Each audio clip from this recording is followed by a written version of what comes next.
Bienvenue à tous pour ce cours qui servira de mini-introduction à l'optique ondulatoire.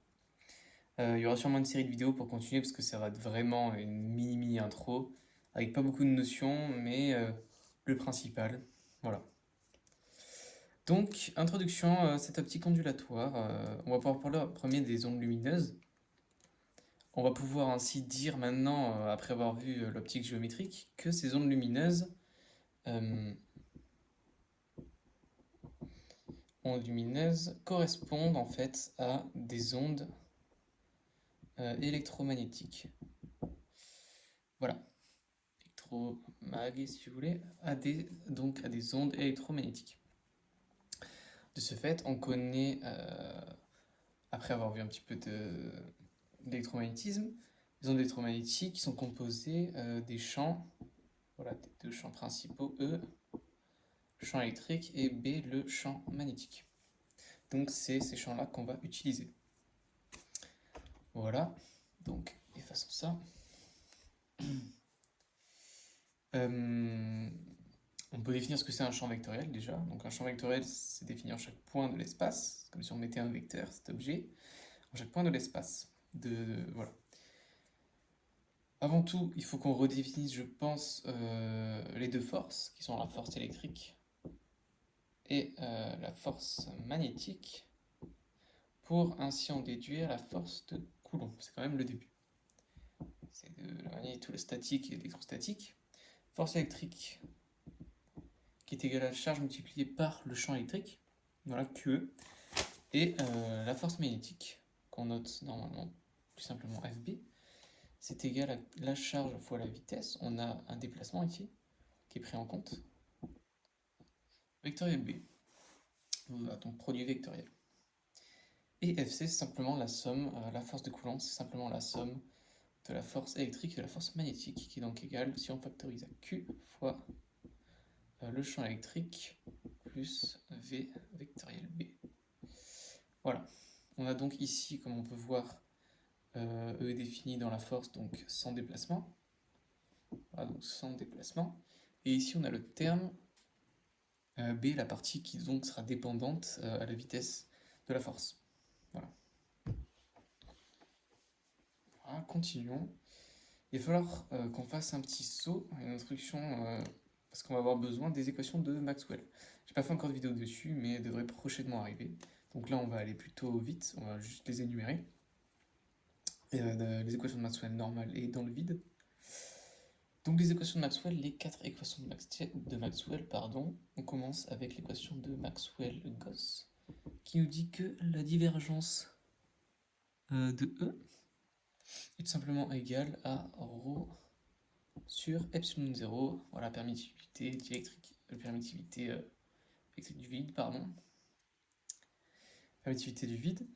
On peut continuer pour le champ électrique rot de E, rotationnel de E, qui va être égal à la moins la dérivée partielle de B sur dt, donc l'équation de Maxwell-Faraday. Donc le déplacement du champ E induit donc le champ magnétique. Voilà. On a ensuite la divergence de B qui est égale à 0. C'est l'équation qui nous dit qu'il n'existe pas de monopôle magnétique, parce qu'on a autant de lignes de champ qui rentrent à travers notre outil de divergence qui en ressortent. Voilà. Donc on est obligé d'avoir, en fait, si on prend par exemple un solide, on a forcément autant de champs ici à travers notre surface qui va sortir, lignes de champ qui vont sortir, que de lignes qui vont rentrer. Donc ça fait 0. Parce qu'on n'a pas en fait de pôle nord, donc de pôle magnétique seul. On n'a pas par exemple ici un objet qui va que faire des lignes sortant du pôle nord, c'est pas possible. Donc div de B est égal à 0. Et enfin le rotationnel de B qui est égal à mu0j, vecteur courant, plus epsilon 0 mu0, donc la permittivité et la perméabilité magnétique du vide, fois la dérivée de E par rapport au temps, dérivée partielle par rapport au temps. Voilà. Et donc dans le vide, on sait que loin des chars, on a également ρ ici qui sera égal à 0. Donc on aura div de e est égal à 0 et j est égal à 0 ici. Donc ρ de b est simplement égal à epsilon 0 mu 0 d de e sur dt. Voilà, on pourra supprimer ces termes dans le vide. Donc à quoi ça va nous servir tout ça? En fait, grâce à ces équations de Maxwell, on arrive par démonstration que je ferai dans l'autre vidéo à trouver que l'équation de déplacement d'une onde c'est égal au Laplacien. Par exemple ici l'équation de déplacement du champ E. Par exemple, ça pourrait être aussi le champ B. Et de E moins 1 sur c carré, la vitesse de lumière dans le vide, fois dérivée partielle seconde de E sur dt carré est égal à 0. Voilà, donc on a notre équation de déplacement d'une onde. Voilà. Et on sait que cette équation s'applique ici et là également à B. Mais on a également, comme c'est dans l'espace, Bx, By et Bz et Ex, Ey, Ez, chacun qui pourrait s'appliquer. Parfait. Venons-en au fait alors. On peut dire également que cette équation, on peut la reprocher en mécanique acoustique. Voilà, je vais te donner ce petit exemple.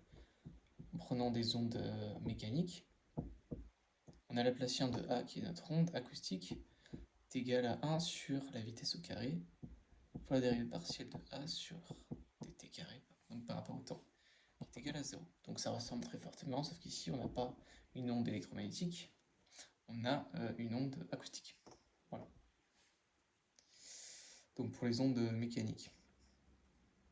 Ce qui permet de dire que C, en fait on va pouvoir noter, qui est égal à 1 sur la racine de epsilon 0 mu 0. Parce qu'on se rappelle que dans notre équation de Maxwell en paire, on a avant la dérivée de E, en fait si on redérive, on trouve que ça nous fait un terme en 1 sur epsilon 0 mu 0, et donc ça nous fait c carré.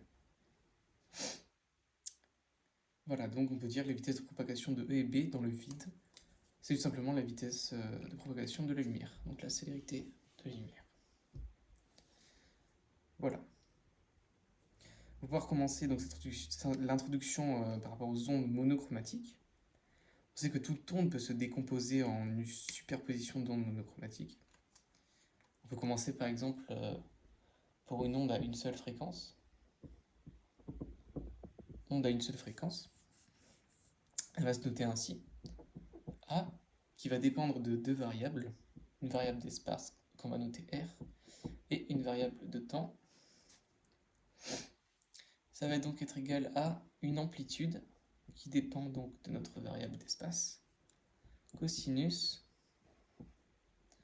oméga t, notre pulsation fois le temps, moins phi, une phase, voilà, qui elle va dépendre également de la variable d'espace. C'est comme ça qu'on va noter notre équation d'onde à une seule fréquence. Et on sait que ça peut être également EX, EY, EZ, BX, BY, BZ, voilà, pour notre onde.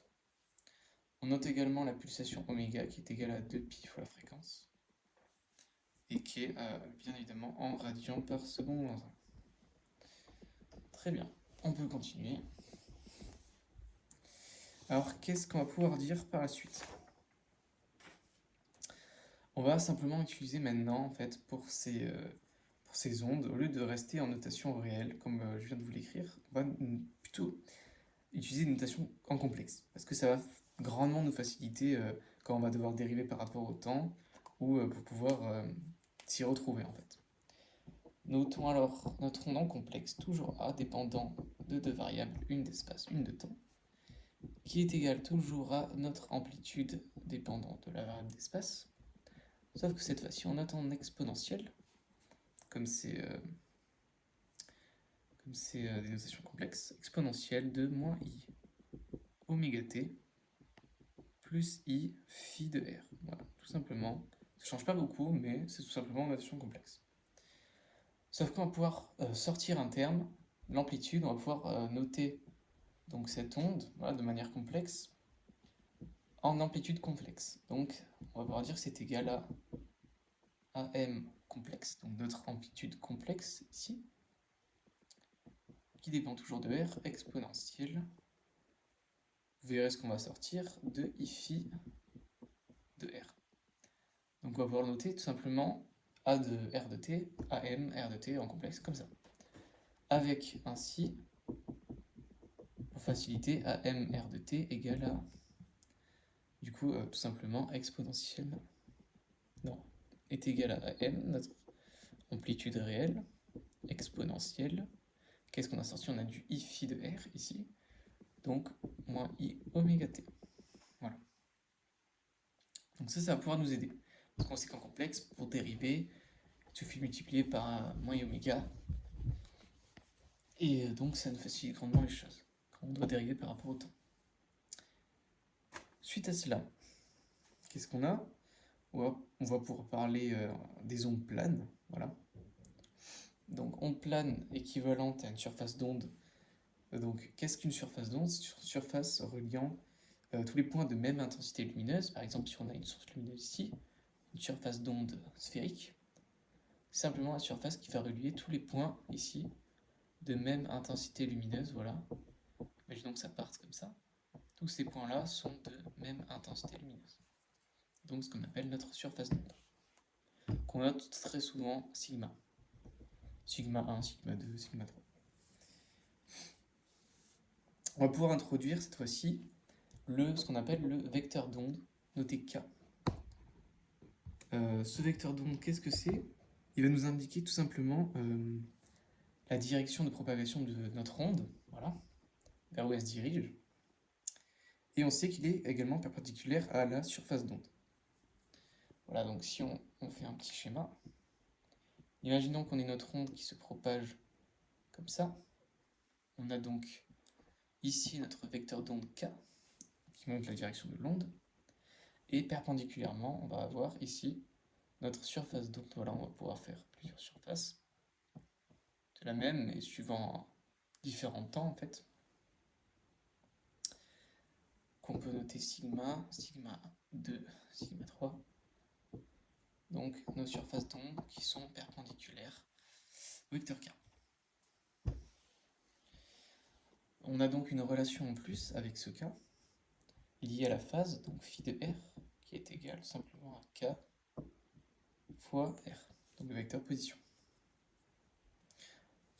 On sait alors que l'amplitude ne va pas dépendre de R, et on va pouvoir renoter notre onde en complexe, donc A de R t, qui va donc être égal à AM exponentielle de moins I oméga t plus, cette fois-ci, on remplace phi de R par I K de R. Tout simplement parce qu'on avait tout à l'heure I phi de R. Voilà. Donc ça va être notre nouvelle notation. Si on le note en amplitude complexe, c'est donc égal à AM complexe de RT exponentielle I KR. Voilà. Ce qu'on a pris dans l'amplitude complexe, AM exponentielle moins I oméga t, comme tout à l'heure. Tout simplement. Maintenant, on va pouvoir voir quelques liens, notamment le lien entre K, lambda et la fréquence. Voilà. On va noter cette petite formule qu'on connaît. K, c'est tout simplement égal à 2pi sur lambda. Voilà. Donc ça, c'est à connaître. Ça nous servira très souvent. Voilà. Tout simplement. Qu'est-ce que nous avons par la suite? Par la suite, nous avons également les ondes sphériques. Parce que tout à l'heure, on a vu les ondes planes. Voilà. Qu'est-ce qu'une onde sphérique? On a également une notation pour ces ondes sphériques, A de RT, comme tout à l'heure. Ça va tout simplement être égal à AM sur R cette fois-ci. Voilà, donc c'est en amplitude sur R, donc en 1 sur R fois l'amplitude, cosinus de oméga t moins KR plus une phase à l'origine, phi 0. Voilà. Donc à ce stade, qu'est-ce qu'on sait? On sait qu'une onde lumineuse est une onde électromagnétique, voilà déjà. On sait que E et B sont reliés par les équations de Maxwell. Et on sait que deux solutions possibles de l'équation de propagation, qu'on a vu tout à l'heure avec le Laplacien, sont donc l'onde plane et l'onde sphérique. Voilà. Cependant, on aimerait savoir comment en fait sont le champ E et B, comment sont-ils l'un à l'autre en fait. On sait aussi que EB et K, si on les représente sur un schéma, on sait qu'ils forment un trièdre direct. Voilà.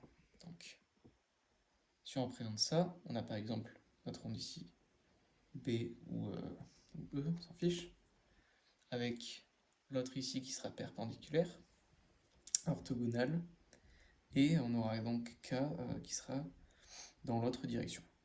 Voilà. Ça forme un trièdre. Pardon. Et enfin, petit tips, comment créer une onde plane avec une onde sphérique? Tout simplement, on va représenter ça comme on faisait en optique géométrique, donc avec notre axe Z ici par exemple. On va utiliser tout simplement des lentilles. Hein. Voilà, donc une lentille ici. Hop, donc notre lentille. On va ici avoir notre foyer objet 1. On envoie ici une onde sphérique, comme ça. Et on sait que tout trajet lumineux qui arrive, enfin qui passe par le foyer objet, vont ressortir tout simplement parallèles. Après la lentille, donc on va avoir comme ceci. Voilà. Et il suffit tout simplement, si on veut une onde sphérique et pas une onde plane, de replacer une lentille, parce qu'on sait que tout trajet lumineux qui arrive parallèle à notre lentille ressorte par le foyer image 1. Voilà. Et donc là, ça va ressortir comme ceci. Parce que ça va arriver comme ça, ici, et ça va repartir comme ça. Voilà. Merci d'avoir regardé cette vidéo. En attendant la prochaine, continuez à faire des recherches et trouver des exercices.